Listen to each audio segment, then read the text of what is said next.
Sidebar is the official podcast of the Napa County District Attorney's Office.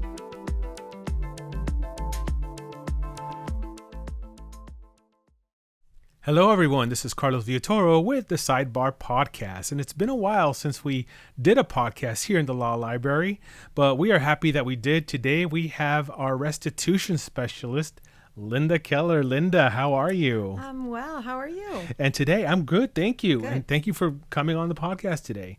Today, we're talking about a topic that not very many people know about. See, Linda is essential in helping people within our office. Our victims of crime receive restitution.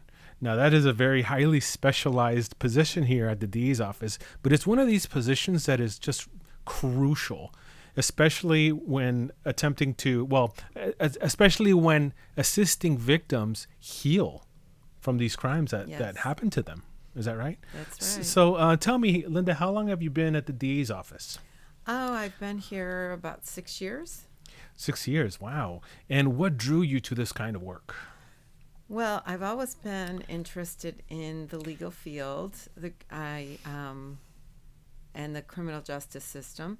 So I became a paralegal, and I worked in a few different areas of the law. I worked in corporate, did trademarks and patents and things like that, but something was missing, and when I saw this job here at the DA's office, I thought, you know what, this is good, because not only will I be having my interest of law, but also I'd be helping people. And that's more fulfilling than any other area of the law, I believe. And I think almost anyone in this office probably has the same feeling. That's right. And that's certainly more exciting than patent law. That's right. That's right. For all of you students out there who are wanting to get into the law, it's all about criminal justice. That's right. Anyway, so Linda, tell me, how do you define a victim?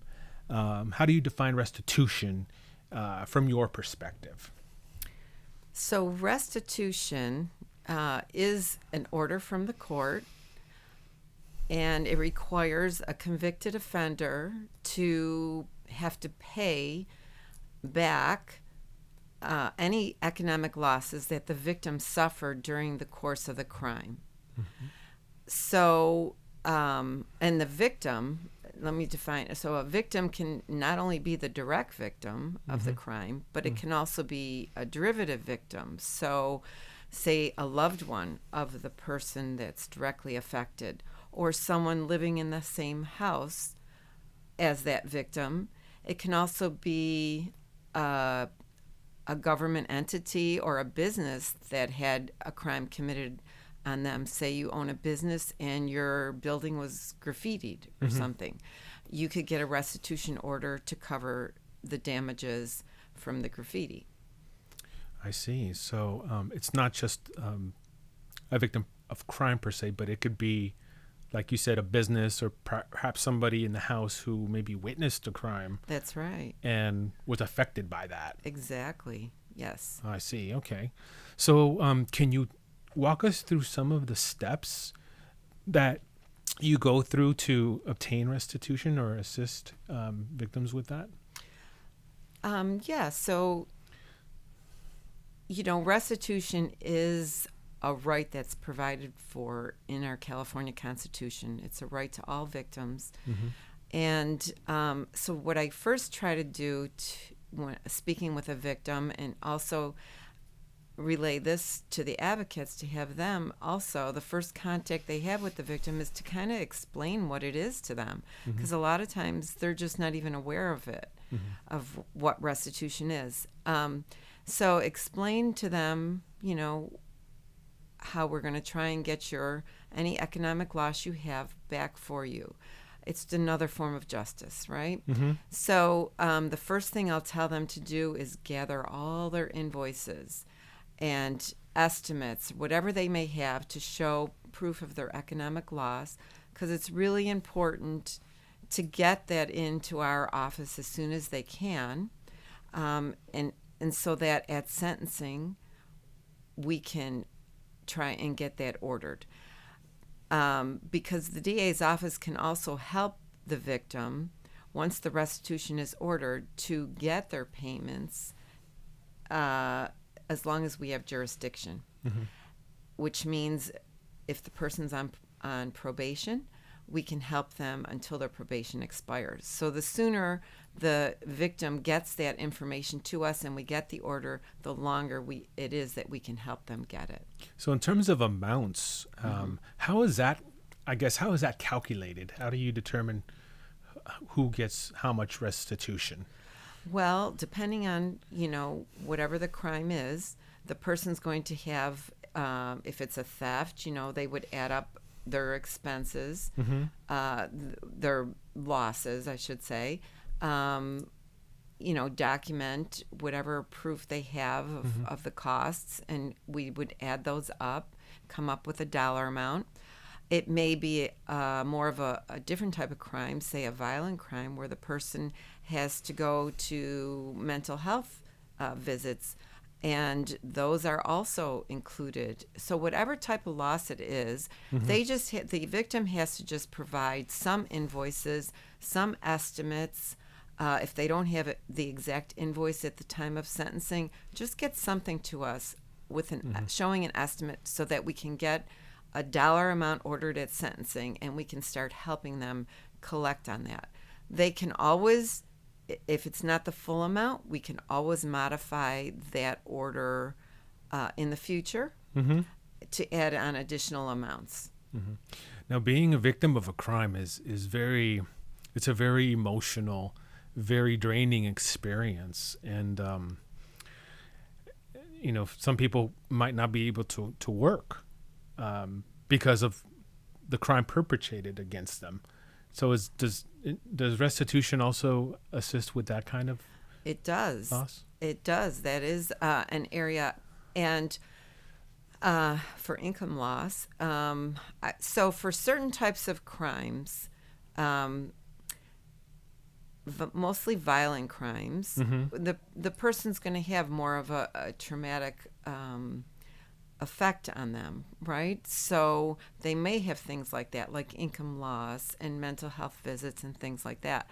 If it is that type of crime, I suggest to the victims to apply to the California Victim Compensation Board, which is a state-run agency that will pay out restitution directly to the victim or to their providers, and then the California Victim Compensation Board will go after the offender to reimburse them for the money that they have paid out.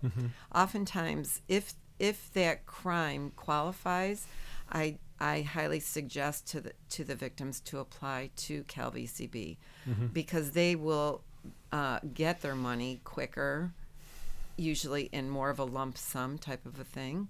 And then, like I say, CalVCB can go after the offender to try and get reimbursed. So is restitution permanent? It is permanent. Restitution is an order that will never go away. It's not dischargeable in bankruptcy. It will be there forever, which is, a good thing. It's, yes, it will never go away. When I think of restitution in terms of the criminal justice world, I think of, okay, if restitution is ordered in a case, it's the responsibility of the person convicted of the crime to pay that, correct? Yes. But how do they pay that if they're not earning a paycheck, and for example they're in prison serving a sentence or in jail serving a sentence?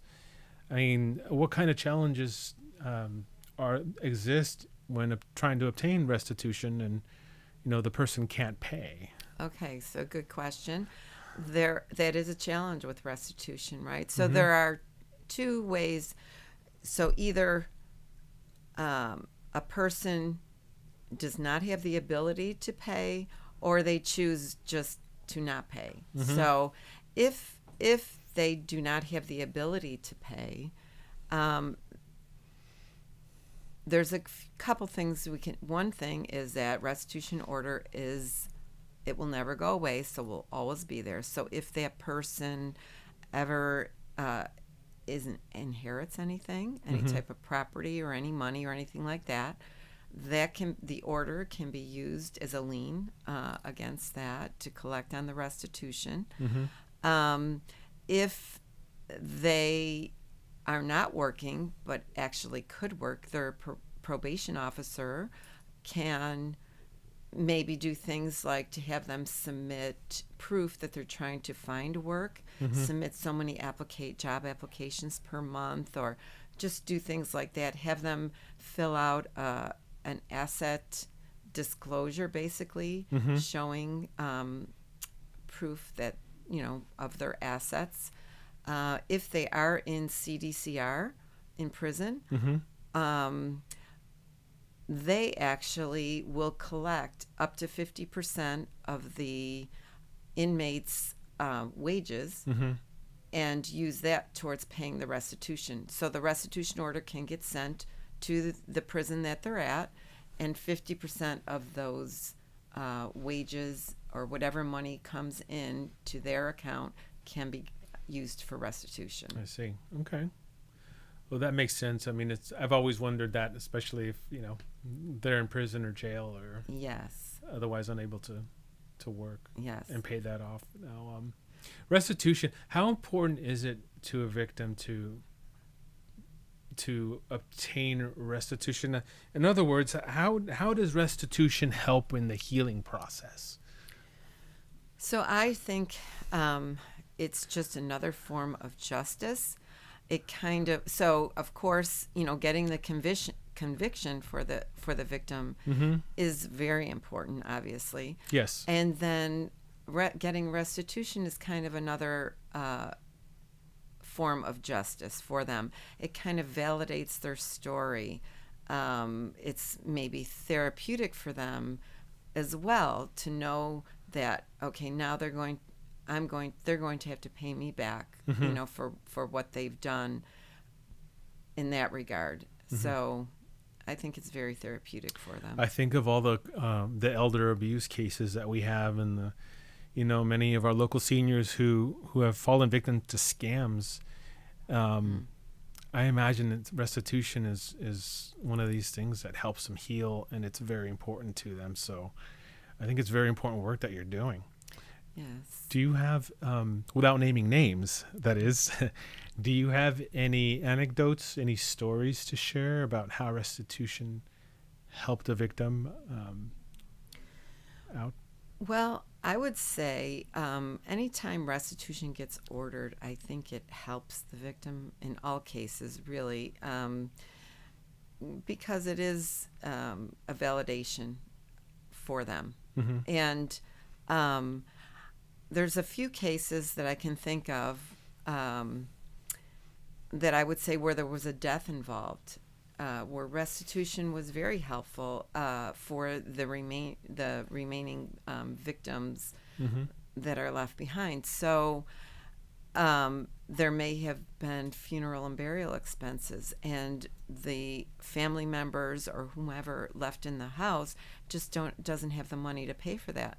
So they've applied to California Victim Compensation Board, gotten an emergency award where they're supposed to be paid out quickly, and they've gotten reimbursed for funeral and burial expenses. So that's been very helpful in some cases when they just don't have the means to do so. Yeah, it's very important because it's the cost associated with that must be very, very high. And yes. The ability to pay for someone on top of having to recover from a crime exactly can be daunting. Yes. Tell me, how has this work in working with victims obtain restitution? How has that shaped your view of the justice system and especially victim advocacy? So I think, like I said, I've always had a positive outlook on our criminal justice system. While it's not perfect, I think it's very good in comparison. And working here, it's really validated that for me. And the advocates, they're just so important in this whole process. They stand by the side of the victims through the whole process.